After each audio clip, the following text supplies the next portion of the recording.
नमस्कार मंडळी, मी स्वाती तुमचे सर्वांचे स्वागत करते स्वातीस मराठी रेसिपीमध्ये। तर आज आपल्याला बनवायचे एकदम पांढर शुभ्र आणि 3 ते 4 पट फुलणाऱ्या उपवासाच्या कुरड्या। कुरडी तुम्ही बघू शकता 3 ते 4 पट फुललेली आहे आणि मस्त पांढरी शुभ्र देखील तयार झालेली आहे। कमी साहित्यामध्ये कमी मेहनतीमध्ये आपल्या या कुरड्या बनून तयार होतात। एकदा बनवून तुम्ही वर्षभर या कुरड्या स्टोअर करून ठेवू शकता। हव्या तेव्हा तुम्ही थोड्याशा कुरड्या काढून तळायला घेऊ शकता। एकदम सोपी आणि साधी रेसिपी आहे। व्हिडिओ स्किप न करता शेवटपर्यंत बघा। चला तर मग जास्त वेळ न घालता रेसिपीला सुरुवात करूया। उपवासाची ही कुरडी तयार करण्यासाठी मी या ठिकाणी 1 कप भगर घेतलेली आहे। भगर आपल्याला छान स्वच्छ अशी धुवून घ्यायची आहे। कुठल्याही कपाने किंवा ग्लासने किंवा वाटीने आपल्याला भगर मोजून घ्यायची आहे, म्हणजेच आपल्याला पाण्याचं जे प्रमाण आहे ते देखील पुढे मोजून घेता येईल। भगरीमध्ये मी पाणी घालून घेतलेले आहे, हाताने चोळून घेतलेली आहे मी भगर आणि 3 ते 4 पाण्याने आपण भगर छान स्वच्छ अशी धुवून घेतलेली आहे। भगर छान स्वच्छ अशी धुवून घेतल्यामुळे आपल्या ज्या कुरड्या ते छान पांढर शुभ्र अशा तयार होतील। आता भगरीमध्ये आपल्याला पाणी घालून घ्यायचं आहे आणि भगर आपल्याला रात्रभर भिजण्यासाठी बाजूला ठेवायची आहे। भगर भिजू घालून कुरड्या तयार केल्यानंतर आपल्या कुरड्या छान पांढर शुभ्र तयार होतात आणि त्याचबरोबर आपली कुरडी करताना अजिबात तुटत नाही आणि कुरड्याची चव देखील आणखीनच वाढते। भगर जर तुम्हाला भिजू घालून वापरायची नसेल तर तुम्ही डायरेक्ट देखील या भगरीच्या कुरड्या तयार करू शकता। दुसऱ्या दिवशी सकाळी तुम्ही बघू शकता आपली जी भगर आहे ती एकदम छान भिजलेली आहे। आता भगरीमधील जे पाणी ते आपल्याला काढून टाकायचं आहे आणि भगर परत एकदा आपल्याला छान स्वच्छ अशी धुवून घ्यायची आहे। ज्या कपने आपण भगर मोजून घेतलेली आहे त्याच कपने आपल्याला पाणी देखील मोजून घ्यायचं आहे। तर या ठिकाणी गॅसवरती मी एक जाड बुडाची कढई ठेवलेली आहे। कढईमध्ये आपल्याला 3 कप पाणी घालून घ्यायचं आहे। आता पाण्याला आपल्याला छान अशी उकळी येऊ द्यायची आहे। मीठ देखील आता आपल्याला याच ठिकाणी टाकून घ्यायचं आहे। तर मी या ठिकाणी 2 चमचे उपवासाचं मीठ घालून घेतलेलं आहे। पाण्यामध्ये आपण मीठ छान असं मिक्स करून घेतलेलं आहे। पाण्याला आपल्याला छान उकळी येऊ द्यायची आहे। त्यानंतर आपल्याला यामध्ये भगर घालून घ्यायची आहे। आता पाण्याला छान उकळी आलेली आहे। धुवून घेतलेली जी भगर आहे ती आपल्याला यामध्ये घालून घ्यायची आहे आणि भगर आपल्याला पाण्यामध्ये छान अशी मिक्स करून घ्यायची आहे। भगर आपण भिजू घालून घेतलेली आहे, त्यामुळे ही भगर शिजण्यासाठी जास्त वेळ लागत नाही, भगर लगेच शिजते।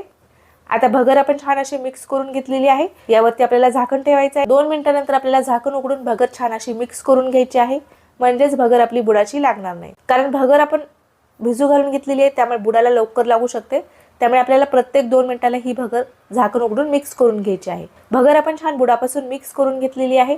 भगर आता बऱ्यापैकी शिजलेली देखील आहे, पण आणखीन आपल्याला भगर एकदम छान गाळ आणि मऊ अशी शिजून घ्यायची आहे। परत आपल्याला यावरती झाकण ठेवायचं आहे। परत आपल्याला 2 मिनिट भगर छान अशी शिजू द्यायची आहे। 2 ते 3 मिनिटांनंतर आपण झाकण उघडून घेतलेलं आहे। आता भगर आपल्याला बुडापासून छान अशी मिक्स करून घ्यायची आहे। आता बघू शकता तुम्ही भगर आपली बुडाशी लागतच होती, तेवढ्यात आपण झाकण उघडून घेतलेलं आहे आणि भगर छान अशी मिक्स करून घेतलेली आहे। आपली जी भगर आहे ती एकदम छान मऊ अशी शिजलेली आहे। आता आपल्याला ही भगर गाळून घ्यायची आहे।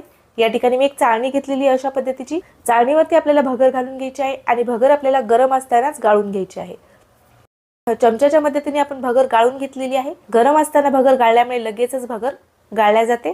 तर बघू शकता तुम्ही सहजरित्या आपली ही भगर बारीक होत आहे। अशा पद्धतीने आपण सर्व भगर गाळून घेतलेली आहे। आता या भगरीचं टेक्स्चर तुम्ही बघू शकता, एकदम छान पांढरी शुभ्र आणि एकदम छान मऊ अशी आपली ही भगर तयार झालेली आहे। आता आपल्याला लगेचच याच्या कुरड्या तयार करून घ्यायच्या आहेत।